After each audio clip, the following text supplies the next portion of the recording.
तो कैसे हैं आप सभी। आई होप आप सब बहुत अच्छे हैं। और आजकल थोड़ा सा मौसम चेंज हो रहा है तो अपना ख्याल रखिएगा क्योंकि कोल्ड होने में देर नहीं लगेगी, है ना। चलिए, आज का हमारा पैसेज 58 है, जिसको हम बहुत ध्यान से वर्ड टू वर्ड पहले रीड करेंगे, English to Hindi. After that हम हमारे क्वेश्चन सॉल्व करेंगे, ठीक है। और आज का थोड़ा सा जो हमारा है ना, वो आपको थोड़ा इंटरेस्टिंग लगेगा। वो क्यों लगेगा? वो इसलिए लगेगा क्योंकि आप लोगों के दिमाग में बहुत आता ही होगा कि यार हम लोग जैसे घूमने जाते हैं ना, लोग दुबई वगैरह चले जाते हैं या फिर इजराइल की बात करें, ईरान की, इनमें पानी क्या इतना अच्छा जो हो गया है, वो कैसे हो गया, क्यों हो गया है। तो देखिए, मैं तो यही कहूंगी कि आवश्यकता जो है ना, वो ही आविष्कार की जननी है। जब आवश्यकता पड़ेगी तो आप सब कुछ कर लेते हैं, है ना। जब इंग्लिश सीखने की जरूरत पड़ी तो आप इंग्लिश सीख ही लेंगे। उससे पहले तो आपको 5 से 7 मिनट भी अगर पढ़ने की बात की जाए तो आपको आलस ही आएगा। चलिए ठीक है, स्टार्ट करते हैं। कहते हैं, Israel has been turning the search for water into a science so advanced that it surpasses even biblical miracles। Israel की बात कर रहे हैं। हैज बीन टर्निंग, बदल चुका है, सर्च फॉर वाटर के मामले में क्या, इनटू अ साइंस, मतलब बिल्कुल साइंस में बहुत एडवांस हो चुका है, पानी की जो खोज की है उसमें। दैट इट सरपास, यह क्रॉस कर चुका है। सरपास करना, किसी चीज के आगे बढ़ जाना, मतलब इतना आगे बढ़ गया है कि इसने बाइबल को जो चमत्कार है उसको उससे भी आगे बढ़ गया। मतलब यही कहेंगे कि कोई चमत्कार से कम नहीं है ये चीज।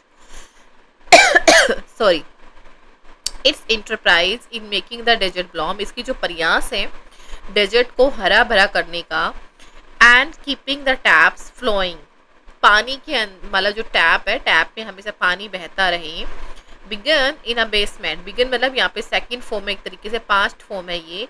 बिगन हुआ था, शुरुआत हुई थी एक बेसमेंट से, के ऑफिस से, जो कि कहाँ पे है, जेरूसलम में है। ठीक है, समझ में आ गया कि जो शुरुआत है पानी को खोजने की, वो उन्होंने जेरूसलम के तहखाने से शुरुआत की थी। On the above of the second world war, अभी बात कर रहे हैं सेकेंड वर्ल्ड वॉर, जो कि हुआ था 1944 के आसपास स्टार्ट हुआ था। ठीक है, तो ये कहता है कि उसकी जो शाम की बात कर रहा है, उसमें क्या हुआ था, वॉर हुआ था। तो जो लेवी एस्कोल नाम से एक पर्सन है, एक यंग ऑर्गेनाइजर था ऑफ जेविस, सेटलमेंट कर रहा था, जो जूस के जो लोग थे उनका जो सेटलमेंट कर रहा था in what was then a British mandate, जो उस वक्त था ब्रिटिश के अधिकारों के नीचे था, मतलब से दबा हुआ था। रियलाइज किया उसने कि दैट वाटर जो है and net not land was the crucial limiting factor in immigration to Palestine. मतलब जो जूस लोग थे, यहूदी लोग थे, जो कि 1944 के आसपास सेकेंड वर्ल्ड वॉर था, उस टाइम पे जो लेवी स्कूल नाम का एक यंग ऑर्गेनाइजर कह सकते हो, जो कि सेटलमेंट कर रहा था उनकी पैलेस्टाइन में, जो इमिग्रेट कर रहे थे लोग, वहां से आ रहे थे उनका, तो कहता है कि वो उस वक्त ब्रिटिश के अंडर में था, ब्रिटिश मैंडेट था, मतलब ब्रिटिश के अधिकार में था। उसने रियलाइज किया कि जो पानी है वो ज़्यादा ज़रूरी है इन कंपेयर वाटर के। बहुत ज़्यादा क्रूशियल फैक्टर उसको एक चीज़ लग रहा था कि अगर लैंड की भी इतनी ज़्यादा ज़रूरत नहीं है उसको, जितना कि उसको पानी की ज़रूरत है। ठीक है, नेक्स्ट, सो विद 5 इंजीनियर्स, तो उसने क्या किया, 5 इंजीनियर लिए एंड टेक्नीशियन ले, ही फॉर्म्ड, उसने फॉर्म की क्या, एक फ्लेजिंग वाटर कंपनी, एक ऐसी कंपनी। फ्लेजिंग वाटर कंपनी का मतलब एक ऐसी कंपनी जो इनएक्सपीरियंस थी, जिसको ज़्यादा एक्सपीरियंस ही नहीं था, कॉल्ड, जिसको बोला गया मैक्रॉट। इट्स फर्स्ट जॉब, उसकी पहली जॉब थी टू पाइप वाटर जो था उसको खींचना पाइप्स के द्वारा, एंड फ्रॉम 4 वॉल से, 4 क्या थे, कुएं थे उनसे, एंड 40 किलोमीटर तक उसको कलेक्ट करना था एक फार्म के अंदर। सो कहता है कि strain the inexperience crew to the limit, और जो उसके जो क्रू के जो मेंबर थे, जो कि इनएक्सपीरियंस नहीं था, जिनको बिल्कुल अनुभवहीन थे, जो इनएक्सपीरियंस मतलब क्या होता है, अनुभवहीन थे, जो क्या हो गए, वो पूरी तरीके से थक गए थे। ठीक है, उनकी लिमिट क्रॉस हो गई थी, इतने थक गए थे वो। But the project was done on time, but जो प्रोजेक्ट था वो बिल्कुल टाइम पे खत्म हो गया, समाप्त हो गया। एंड फ्रॉम देयर, वहां से जो स्कूल थे एंड हिज टीम थी, नेवर लुक्ड बैक, उन्होंने कभी भी पीछे मुड़कर नहीं देखा। कहने का मतलब ये है कि उन्होंने एक बहुत अच्छा शहर बसाया, ये कहीं की सिटी बसाई, या पूरा का पूरा एक कंट्री ही बसा दिया। तो पता क्या चला आपको इस पैसेज से, वो ये कि आने वाले टाइम में जो वाटर है वो सबसे क्रूशियल हो जाएगा। अगर वो नहीं होगा तो हम लाइफ के बारे में सोच ही नहीं सकते हैं। ठीक है, चलिए question number 1, the search for water was initiated by a desire. जो सर्च थी, पानी का जो खोज थी, वो इनिशिएट किस लिए उसकी खोज हुई? टू अनकरेज करना था इमिग्रेशन को टू पैलेस्टाइन में। जी हाँ, ऑब्वियसली वो पैलेस्टाइन में इमिग्रेशन जो थे उनको इनकरेज चाहता था, इसलिए।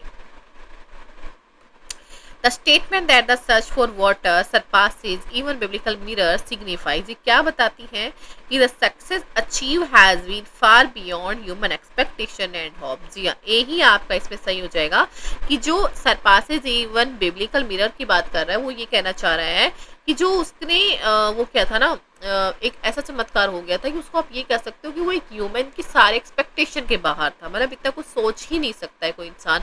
उसकी पूरी की पूरी जो आशा थी, एक्सपेक्टेशन थी, उनसे बियॉन्ड था वो, एक मानव के जाके एक ऐसा काम किया था, एक मिरेकल था, एक चमत्कार था।